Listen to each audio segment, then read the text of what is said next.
Starting. Come over here. Hold it up to me, like. Alright, this is a video about how to adjust your guitar. This video is like originally made for Quincy. So yeah, Steven, come closer. Come closer. Whenever you put on a thicker gauge of strings, you have to adjust the neck because wood curves, it bends. So what you have to do is you have to get either an Allen key, which works on this one. Point the camera at it, Steven. Sorry. Somewhere in there. Usually it'll have a cover on there that looks kind of like that, but it like varies on different brands and, you know, models.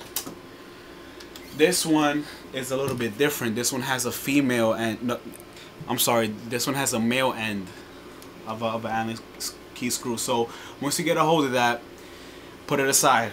On the back you have these springs. These springs fight the string tension. So basically this has to equal the strings in weight to keep your Floyd leveled out, just like that. Just like that. I hope you can see it. It's perfectly leveled. Just like on this one. Alright, show it. Perfectly leveled.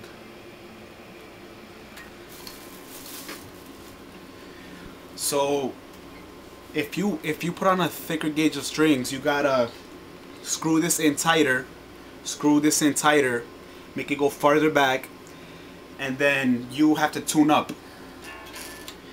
So once you adjust the strings on the springs on the back, you're gonna have to constantly retune until you have the Floyd perfectly level and tuned. So it takes a lot of trial and error. So it'll take a while. It might take an hour or so, especially if you're changing to a thicker gauge of strings. Also, once you have it tuned and everything, you gotta get an Allen key. It doesn't work with this one, so let me get my soloist. Come over here. So once you get an Allen key, you put it in here.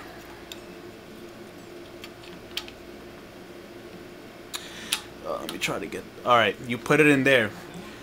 Turning it this way loosens the thrust rod. It makes it looser, meaning it lets your neck curve more in, like that. So if I turn it this way, the neck will curve more like that.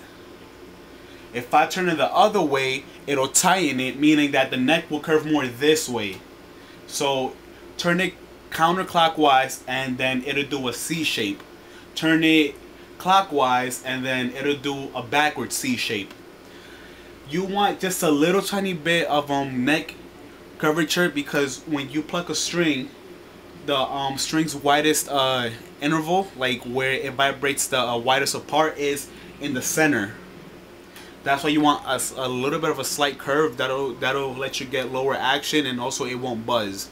So when you put on a thicker gauge string, you gotta have to loosen it up a little. No, tighten it. So turn it clockwise, meaning you want the neck to curve more in this direction, and then you also have to adjust the springs in the back. It takes a while, but that's what you need to do. Right now, before this had 9s on it, and then I went up to 10. You know, if you plan to solo, don't go higher than 10, maybe 11. If you want 12 and you have to have 12, it'll be really difficult to like solo or bend notes. But if you play a lot of hardcore or death metal, you don't really solo at all. Like if you just rhythm, you can just stick with your 12s if you want. But if you plan to go beyond hardcore music or death, you know, or like just rhythm playing, definitely you might want to go a little bit lighter. So yeah, that's it.